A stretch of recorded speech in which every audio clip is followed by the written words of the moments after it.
Is mental health genetic, habit, or personality? And how can you improve or master it? Yeah, well, it's all of those things, you know. You might say, well, it's unfair that it's genetic. Well, look, we all have different temperaments, okay? There's 5 dimensions of temperament. Extroversion, that's sensitivity and threshold for positive emotion. Neuroticism, that's sensitivity and threshold for negative emotion. Agreeableness, that's kind of maternal compassion and empathy versus a kind of tough, more individualized, what would you call it? Decisiveness. Yeah, good. Conscientiousness, that's dutifulness. Industriousness and orderliness. Openness, that's creativity and interest in ideas. 5 dimensions. Okay. Where you land on those dimensions is determined to a large degree by the genetic lottery. And now there's some movement on each dimension that can occur as a consequence of socialization, but it's bounded by the place you landed when the cards were dealt, by the genetic code when you were born. And you might say, well, that's unfair. It's like, well, it's not unfair exactly. It's just, there's a randomness about it within a bounded world. And it's not unfair partly because every advantage comes with a disadvantage. So if you're extroverted, you're social and you're positive, but you're impulsive. And you can tilt towards hedonism and you can't stand being alone. If you're high neuroticism, well, you suffer a lot of anxiety and pain, but you're pretty sensitive to threat and you might see danger before anyone else does, and then you don't die. And so, and maybe your children don't either. And if you're agreeable, well, you're compassionate and caring, but you're going to not stand up for yourself very well, and you're going to, your temptation is going to be bitterness and resentment. If you're conscientious, well, you're orderly and industrious, but you can get obsessive. And if you're creative, well, then you end up with purple hair and nose rings. And I did a study at Harvard in like 1994 when piercing and tattooing started to first emerge on the cultural landscape, because we were trying to find out if it was a marker for psychopathology, which wasn't obvious at that point. Well, because it was a subcultural practice before that. It was circus people and prisoners and so forth that were tattooed and who were pierced. And then it spilled into the mainstream, and we were curious, as I was in the psychopathology and personality sub-department in the Harvard Department of Psychology, and I worked with a colleague of mine, Jill Hooley, and we never published this study. Many studies end up not published, but it was very interesting. The best predictor of tattooing and piercing was just creativity. There was no sign of assorted psychopathology, except the psychopathology associated with creativity. And you might say, well, what's that? And it's like, well, most creative ideas are stupid and wrong. So, you know, why shouldn't you have ideas? Well, because most of your ideas aren't any good. And how do you know that? Well, try starting a business.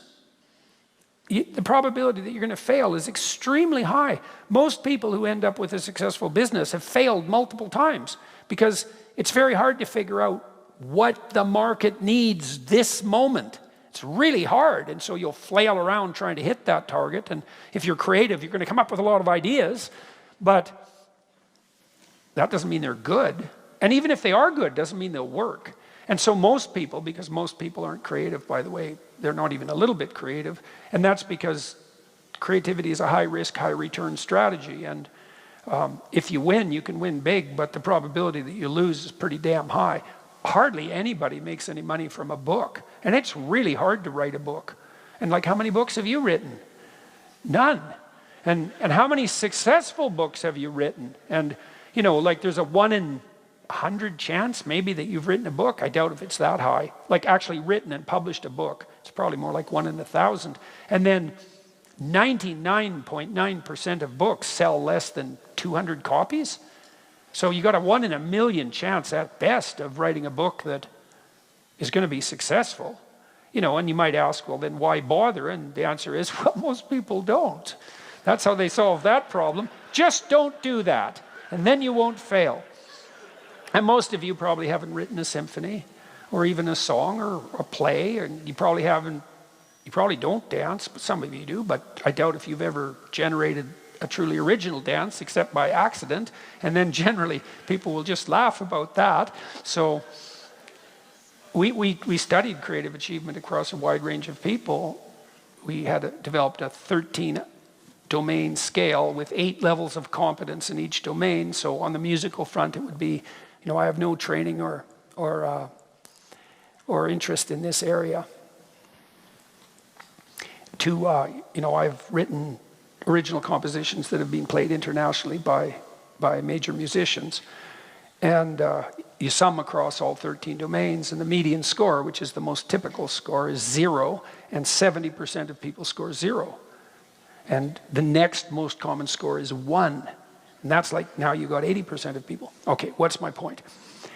No matter where you land in the temperamental landscape, you're going to have your associated faults and temptations. And you're going to have your associated proclivity to your particular form of mental illness. So now, that might visit you if you're particularly unlucky, or you might fall into that if you're incautious. But you generally don't get an advantage without an attendant disadvantage. So that's on the genetic front, and then there's environmental variability, for sure. You can take a neurotic child. The studies have already been done on this. So some children by, let's say 2, although you can actually measure this by 6 months. So imagine you have a child in a room, a lab, and his or her mother is there, and the mother is sitting, and the child's here, and then a little wheeled robot is remote controlled in by the experimenter. Well, some kids will just run right over and engage with the robot, and other kids will hide behind their mother and then sort of peek out. And the ones who hide are higher in negative emotion. And then if it's a baby-eating robot, they're not dead, so that's their strategy, whereas the, you know, hey, your kids are going to go play with a strange dog at the playground, you know, or not, and sometimes that's real fun, and sometimes it's no fun at all.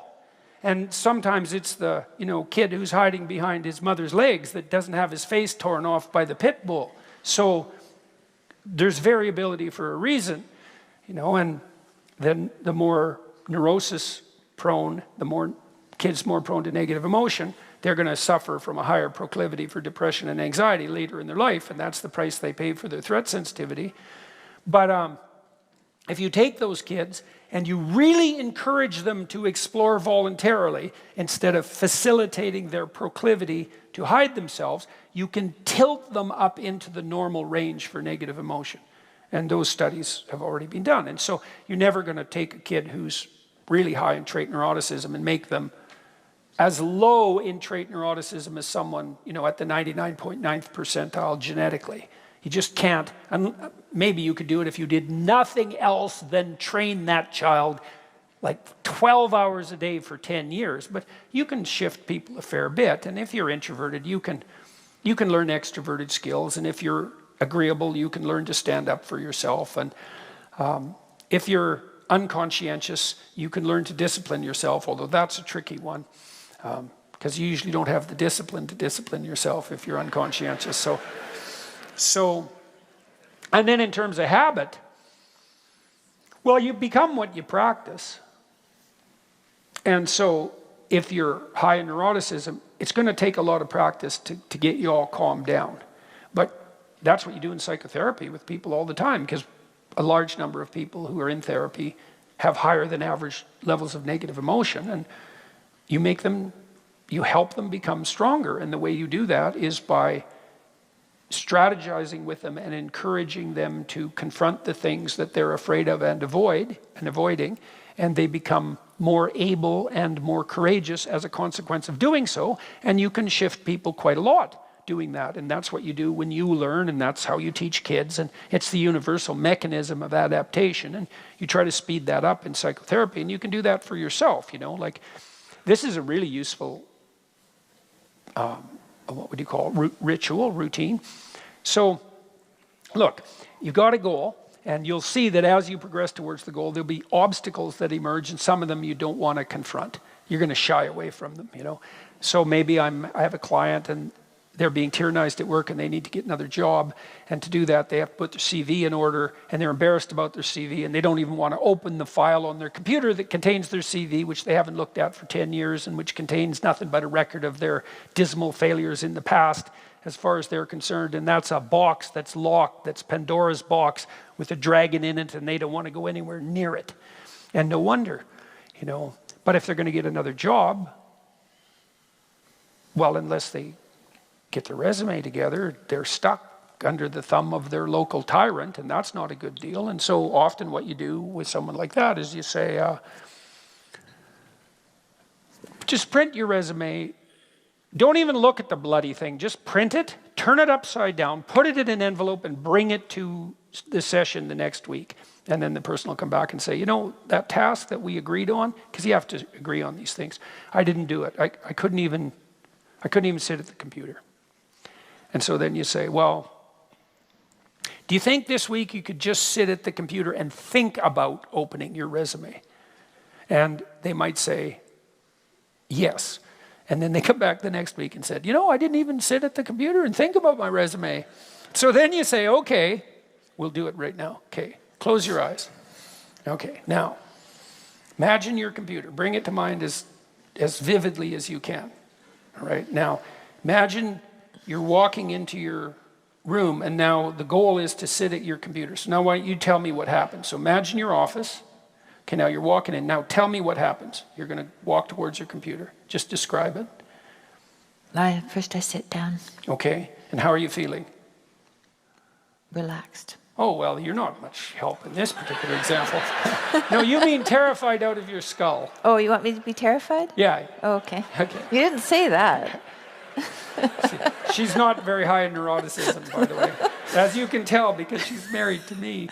So, okay. So I'm terrified. Okay, so what's happening? Good. So what's happening with your breathing? Shallow. Okay, so try to pay attention to your feet for a minute. Okay. They're twitching. They're twitching, yes. Okay, so just try to let them kind of sit heavily on the floor. Okay. Now pay attention to your calves. And let them relax, and then you walk the person through their body, and you say, now pay attention to your breathing, just relax. Now you don't have to do this with people, but it's a good thing for them to learn. Okay, now, so how are you feeling? By the way, you're feeling slightly better. I'm feeling slightly better, yeah. Okay, good. Now, imagine that you just turn on your computer. Okay, so what happens when you just turn on your computer?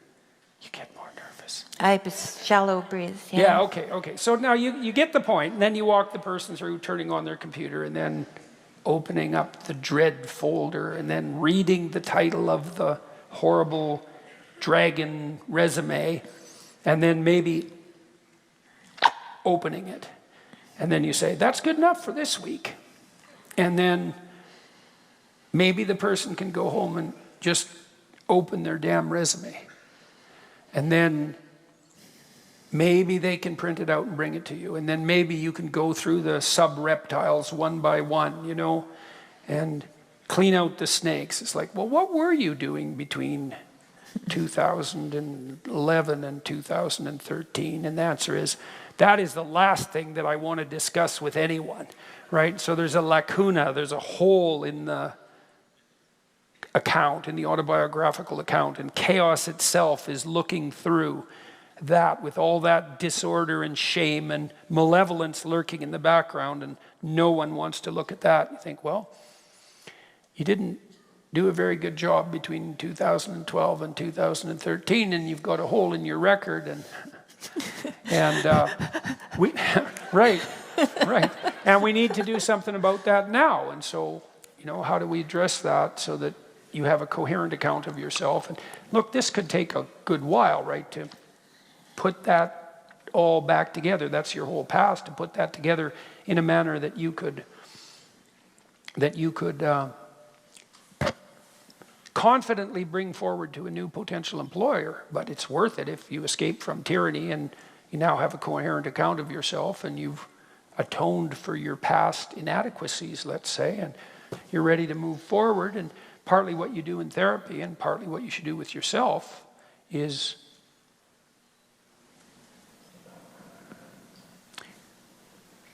not hide all that in the fog, you know, so you know where you are, so you can figure out where you're going, and then practice doing that. And then as you practice doing that, then that's what you become, and that will lower your proclivity to negative emotion, definitely, as you put your life together.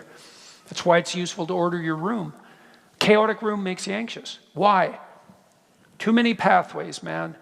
You walk into someone's room and you think, what the hell is going on here? Maybe that's your teenager's bedroom.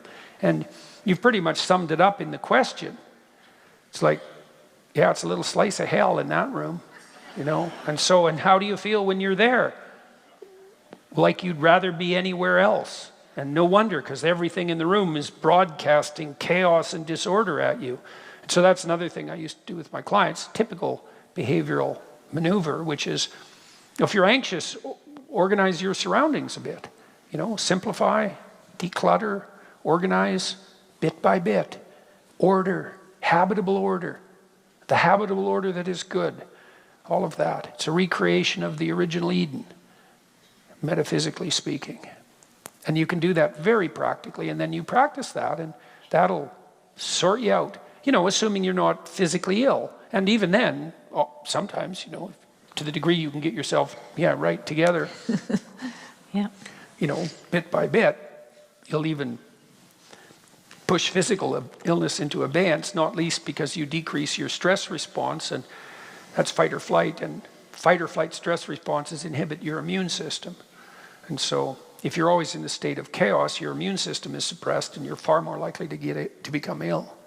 So you put order in place of accidental chaos and everything snaps into place. And there isn't anything better you can do than that. And there's no limit to how much of that you can do. You know, you start locally. Start with the things that are right in front of you. There's plenty of problems that are right within your grasp. You know, they might seem trivial to you, but they're not, because the things you do aren't trivial. And that's just where you have to start. And then, you know, once you got yourself kind of ordered locally, well, then start making your relationships harmonious. And once you're good at that, then you got a whole group of people around you that are behind you, and then you can expand outward from there. And there's no end to that. That's the opportunity and responsibility. And that's the pathway to meaning. And that's the antidote to suffering. So those are all good things to know. And that's a good place to stop. So that's where we'll stop. Thank you very much, everyone. Thank you. You're welcome. Thank you, everyone. Very nice to see you all.